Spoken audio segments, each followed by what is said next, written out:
Ayo at Hematu. Yeah. Sorry about that. I have a habit of slipping back into the Planko language. It's good to finally meet you in person. I'm Bernard, although I insist you call me Bernie. The only person who calls me Bernard is my wife. And even then, only when I've tracked elephant dung into the carpets. As you know, I own several zoos, but I always like to show people the ropes here at my home. This is the first zoo I ever opened, and a source of great pride for me. And prides, thanks to a lion breeding program we ran in the 80s. But we're in the middle of a big renovation, and that's where you come in. Sadly, our old contractor had to retire after developing a fur allergy. Poor devil kept sneezing his dentures into the lion habitat. So, it's up to you to finish everything off. Don't worry, though. I'm not completely throwing you in at the deep end. My head keeper, Nancy Jones, will be lending a helping hand. Oh, she's a hard worker, and she'll expect you to be too. But I'm sure you'll get along like a house on fire, or even better, one that isn't on fire. Less shouting that way. Hello there. From that rosy, fresh face of yours, I'm guessing you're Bernie's new hire. Good. Now, I hope you're ready to ditch your diploma because we're about to get really hands-on. But before we begin the real work, how about we familiarize you with the zoo by learning how to fly around it and visiting some of our beautiful animals? We'll start by popping over and having a look-see at the grizzly bears in their habitat.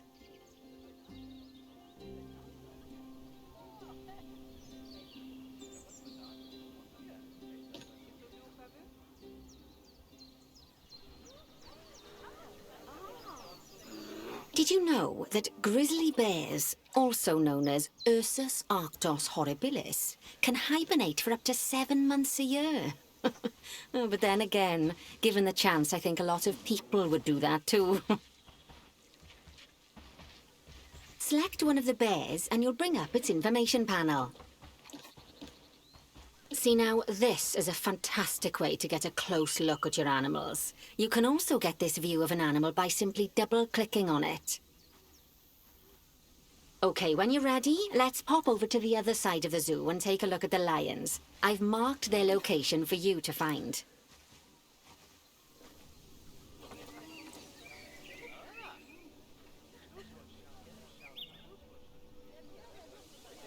Panthera leo. All the West African lion to you and me. Lions are the most social of the big cats, and there can be as many as 40 lions in a pride, although prides of that size are pretty rare. As Bernie would say, those lions are awesome, which is precisely why I handle the training instead these days. Anyway, how about we get started on those objectives? Come on, let's head over to an empty habitat and see what needs doing there.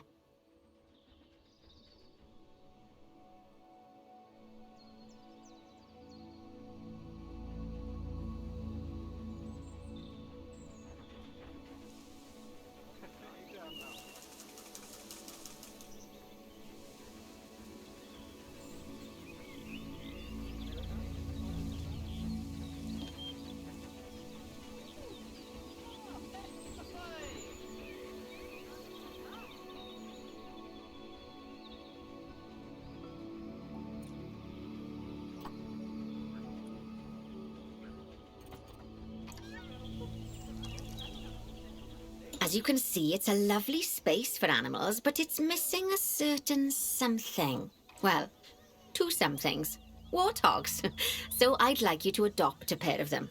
To adopt animals, we need to open the animal market, which is in the animal trading section. There we are, a pair of perfectly splendid warthogs for our zoo. Just click on them and select Adopt from the side menu.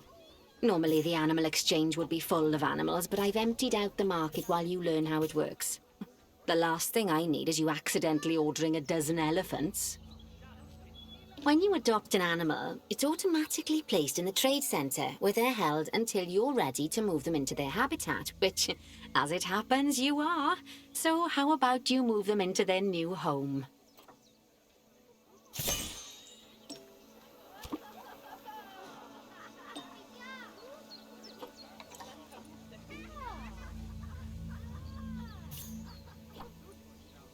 When you ask for an animal to be moved into a habitat, your caretakers will go to the trade centre, collect your animal, and deliver them to your selected habitat. I've marked the trade centre's location, so let's go and watch the caretakers in action.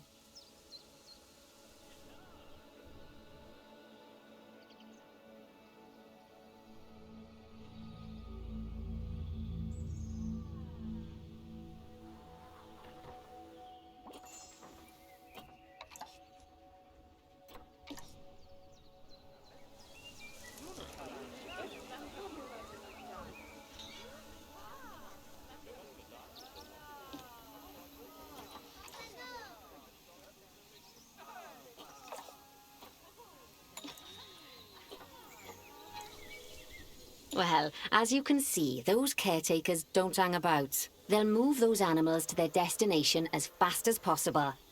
Of course, normally we'd have to place the animals into quarantine before moving them into a habitat, but I am assured by a person of good standing that these warthogs are in the very rudest of health. Right, let's get the warthog's habitat finished up so we can keep them nice and happy. You see, each animal in the zoo has an overall welfare statistic, basically how happy they are. And that overall welfare statistic is itself comprised of 4 different areas: nutrition, social health, habitat, and enrichment. Luckily, if you select an animal, you'll bring up their animal welfare information panel, which we saw earlier, where you can see how they're doing. That way, you'll know exactly what areas need to be addressed. Don't worry if that's a lot to remember. You can always check the Zoopedia for more information. Let's start by making sure we're taking care of the warthog's nutrition welfare. To do this, we'll need to place a food station and a drinking station. Now, each animal requires a different type of feeding station. And for the warthogs, it's a small feeding trough. So let's add one of those and a water bowl.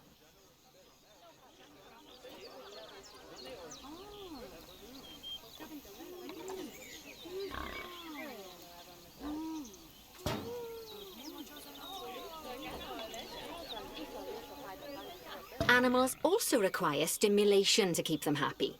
Let's add a lovely mud bath for the warthogs to roll around in. That bath will count towards their enrichment welfare, specifically their toy enrichment welfare. Oh, nice work. You've got a knack for this, I see. Now, our contractor had to leave in a hurry, so this place is in a fair old state. Unfinished thingamajigs and whatsits all over the shop. But the first thing we need to finish is the ostrich habitat. It's over near the hippos.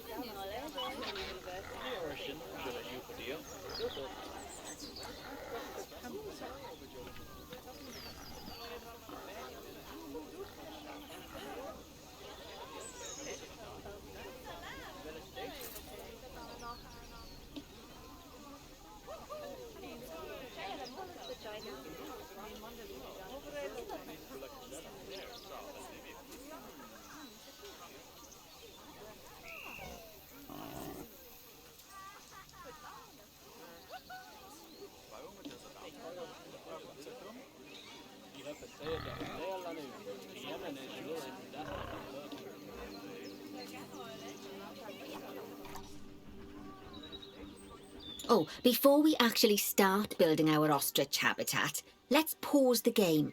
Just click the pause button in the bottom right corner. Ah, that's more like it. A quick break. Sometimes it's a good idea to pause the game whilst you're doing something which requires your concentration, because it'll stop the zoo spinning out of control while you're looking the other way. Let's keep the game paused while we get this ostrich habitat built. Okay, job number 1 here is to add a habitat gate before we complete the barrier. Every habitat needs a habitat gate. After all, how else would the keepers get in and out? Just make sure it's hooked up to the path so the keepers can reach it.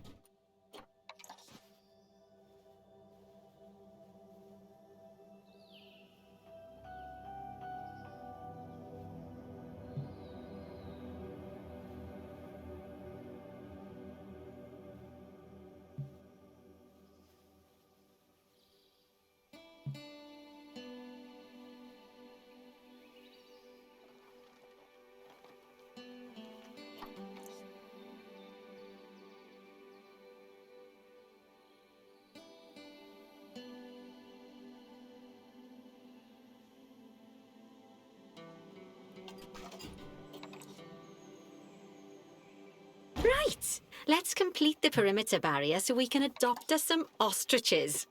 I've marked out an area for you to use, so I'd like you to finish off the perimeter using the brick barrier.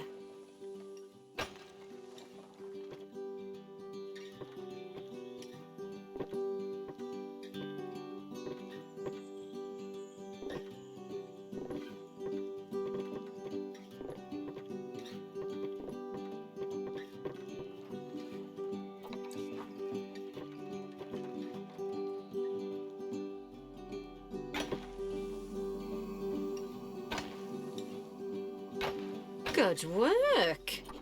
Remember, before you can place animals in any habitat, it has to have a full loop of connected barrier. Now, you've probably noticed that guests can't actually see into this habitat at the moment. At least not without a stepladder. But seeing as they're banned, I'd like you to select a piece of barrier and swap out the brick for a glass barrier, so the guests can see in.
There we go. Adding in more windows gives guests even more opportunities to see the animals in a habitat. It's always best to make sure the guests can get a good view into a habitat from the path they're walking on.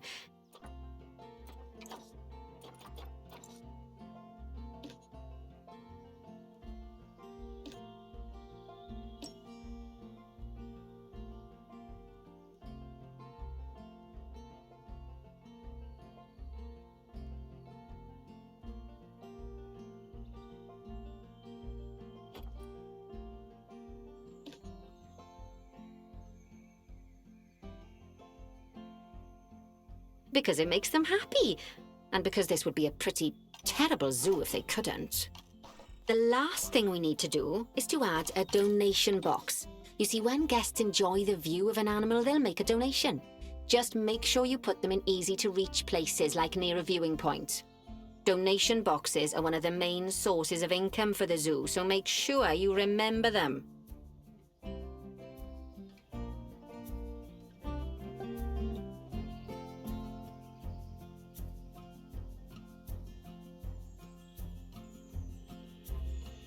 Now, before we adopt our ostriches, you should click the play button. After all, if the game's paused, then so are our caretakers, which will make it a bit tricky for them to deliver the ostriches, eh?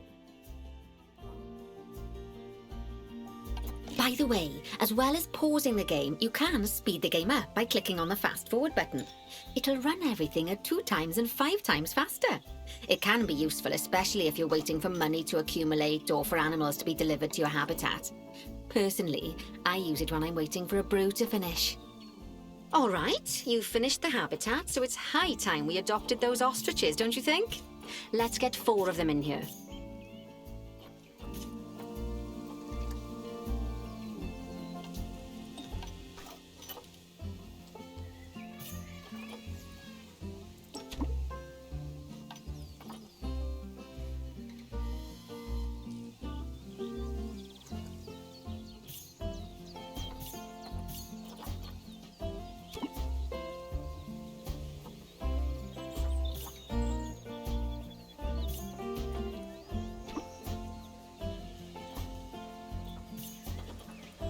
While we wait for them to be collected by the caretakers and brought to the habitat, you should get it ready for them. Add a suitable feeding station, water station, and an appropriate food enrichment item. It's often best to place things like enrichments and feeding stations near to the habitat perimeter so guests can get a really good view of the animals.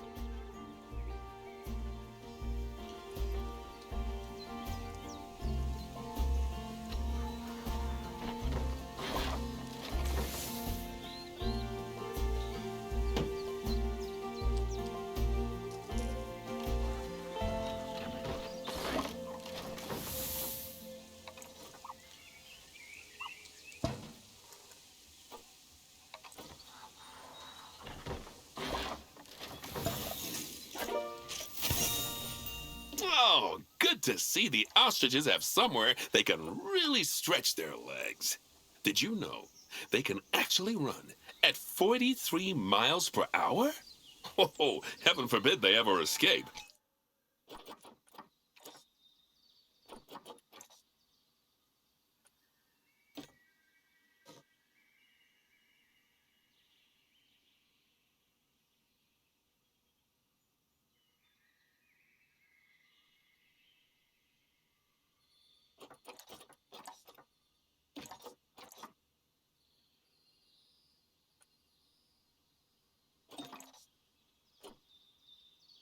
The speed camera finds alone would bankrupt us. Well, Bernie certainly seems impressed. Did he do his speed camera joke? Every time we get an ostrich. So, now we've made the ostriches' lives a bit better, let's do the same for the keepers, shall we? To make it easier for the keepers to feed the ostriches and hippos, we should build a new keeper hut.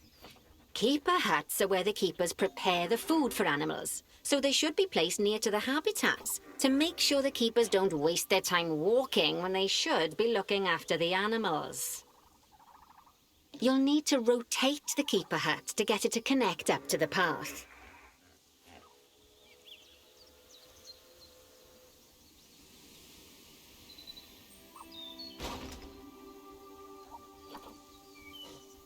This keeper hut only has space for one keeper, but the larger keeper hut can allow multiple keepers to prepare food at the same time. Oh, but bear in mind that keeper huts and other staff facilities shouldn't be placed near to areas where there are lots of guests. Guests don't like seeing facility buildings, and it can affect their happiness. Negatively.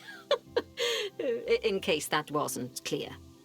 Something that all facilities, shops, and a whole host of other objects need is power. And that obviously includes your newly built keeper hut. So let's place a transformer next to it, shall we? Now, the reason everything has gone blue is because you're using the power heat map. This map allows you to see what is and what isn't powered in your zoo. So once you've placed your transformer, you can click in the bottom left to turn the heat map off. Lovely work. Now the keepers can start using the hut to prepare food, and thanks to where you've put it, they won't need to walk very far to deliver it to the ostriches and hippos. Let's get on to your next objective then. Bengal tigers. We want to adopt some, but I'm afraid there's nothing ready for them yet. Head on over to the plot of land I've marked out. It's not too far away. Righty, your next job is to build a habitat from scratch. And concrete and glass, I expect. So go ahead and build it. Just make sure that the habitat includes that big hole we've dug. Oh, and don't forget to add a habitat gate to the barrier. Oh, and make sure the guests will be able to see the tigers.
Now, Bernie takes safety very seriously at his zoos, so we should probably make sure those tigers can't jump out of their habitat, don't you think?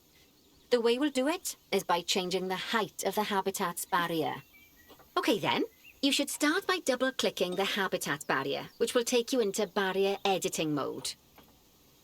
Great. Now highlight the entire perimeter of the habitat. You can do that by clicking and dragging the barrier selection tool.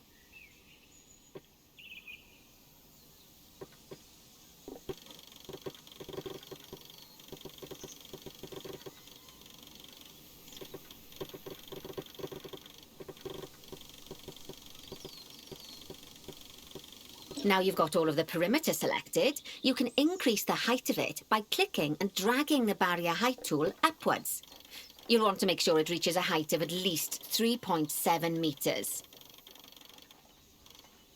Now that the habitat is in place, don't forget to put down a donation box near to your viewing areas.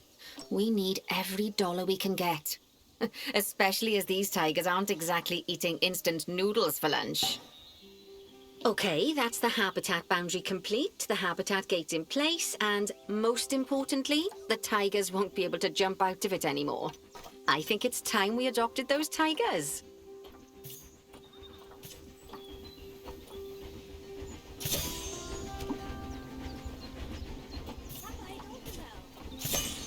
Whilst our trusty caretakers collect and deliver the tigers, let's take a look at preparing the habitat for their arrival.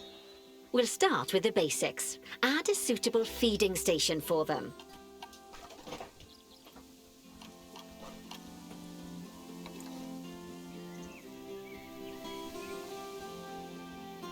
This time, instead of adding a water bowl, let's try something different. Some animals need a pool in their habitat so they can go for a swim, but they can also use it to drink from. All you have to do is make sure the banks of the pool have a gentle slope so they can easily get a nice, refreshing drink. There's already a pool excavated, but you still need to fill it with water. You should do that by going into Terrain and selecting the water tool.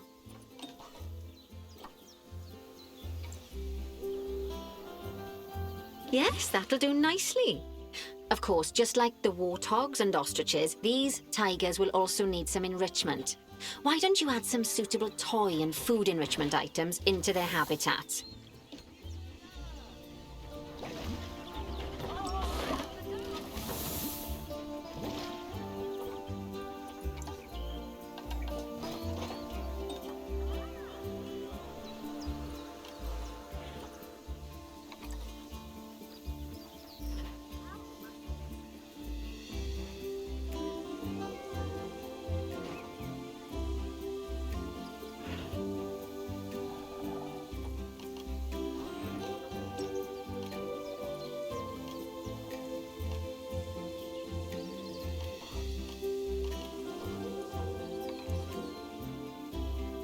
Okay, it's really starting to take shape.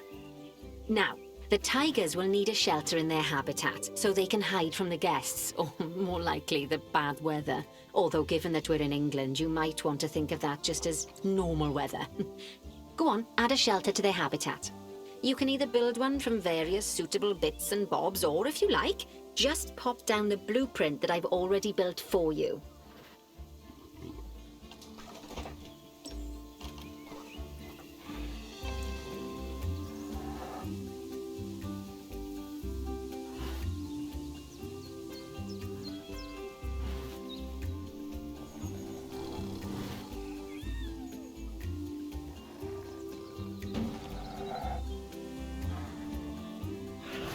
Oh, poor Dabs.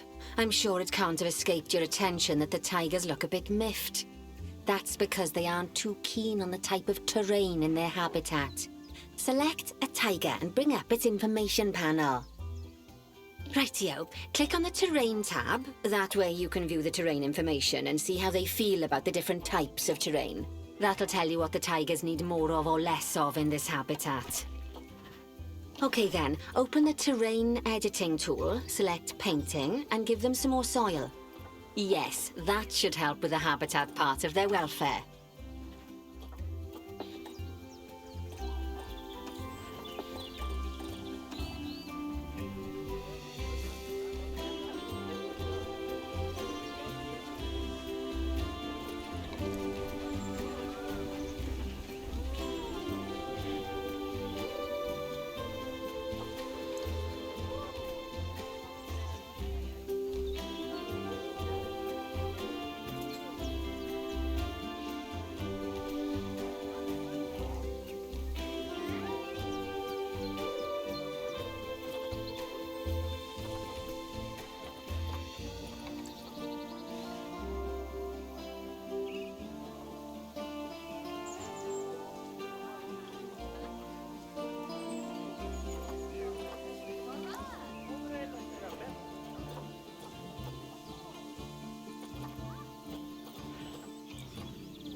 Right then. All animals need plants and trees from their own biome or continent. You know, deserts, savannas, Eurasia, Europe, that sort of thing. It looks like these tigers need a few more plants in their habitat. To get a perfect fit, use plants from the rainforest and temperate biomes that are native to Asia. Although if you have to, you can get away with using just one or the other. The tigers will also want a certain amount of their habitat to be covered by those plants. To find out which plants to use and how many, select a tiger and go to the Environment tab. Now, as you can see, some of the plants currently in the habitat aren't quite right for the tiger, like the wattle bushes. You can remove them if you want. You can find all of the plants you need in the nature section, and you can use the filters to only show the types of plants you want to see. In this case, that's plants from the rainforest or temperate biomes.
They say that good fences make good neighbors.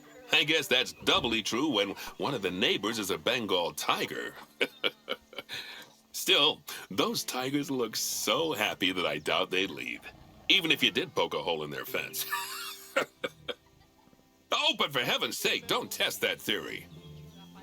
Right, let's head over to the Indian peafowls. I've been told that we need to improve their social welfare. Now then, just find one of the peafowls and select them to open their information panel. Then we can have a good gander at how they're doing. Although technically, I suppose gandering would just be for geese. Expand their social welfare and we can get a bit more detail. Now, they've clearly got plenty of space and they're not stressed, but it looks like their social group isn't quite right.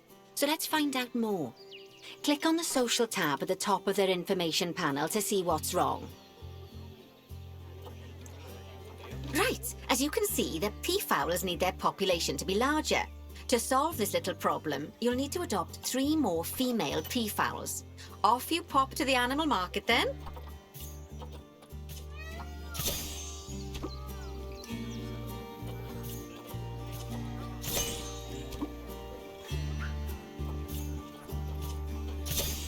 Good work on those peafowls. I expect they'll be delivered soon.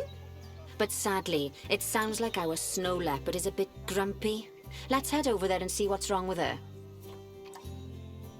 Just like people, animals can suffer from stress if things aren't quite right. You know, like when you see someone put in the milk before the tea bag. In the case of these snow leopards, they're a bit stressed by their lack of privacy. You can lower their stress levels by swapping out the normal glass barrier by their cave for one-way glass. It's not a cheap option, but I think they're worth the expense, don't you? This will give the snow leopards somewhere to go when they want to get away from the prying eyes of the guests.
Of course, when an animal isn't in its natural biome, it's probably going to be too hot or too cold.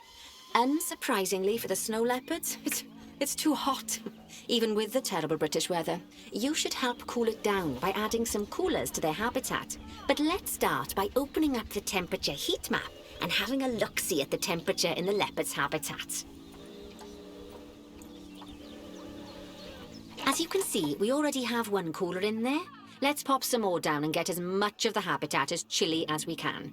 Luckily for us, this habitat already has power, but you'll need to make sure of that in the future. Just so you know, if any part of a habitat is powered, then the whole habitat will be powered.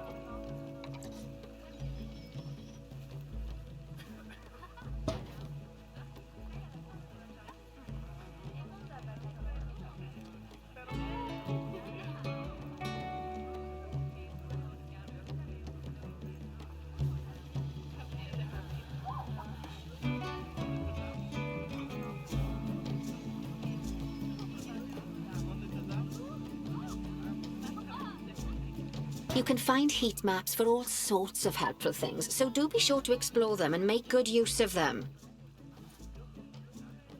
It'll take a little while for the temperature to adjust once you've added coolers or heaters, but now we've got the coolers in, we can address the leopard's terrain welfare. You see, what the leopards really want in here is snow and rock, so let's make that happen.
Now then, all of that should give you a pretty good understanding of how to make animals happy.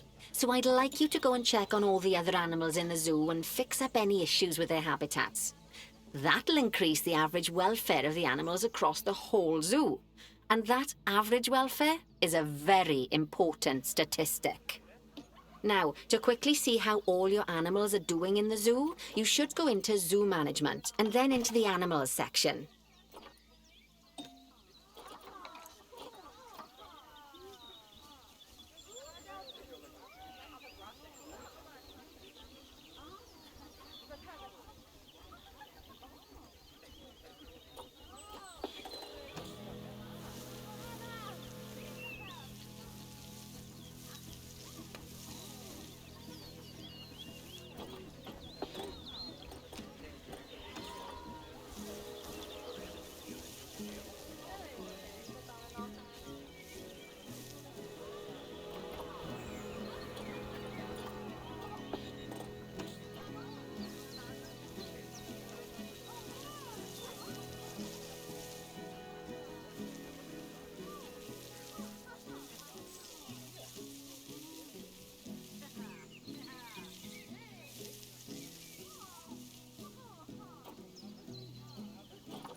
As you can see, this list shows you the animal's overall welfare.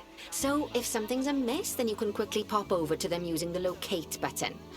Right, I'm off for a cuppa while you make sure all the animals are well looked after.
Not bad.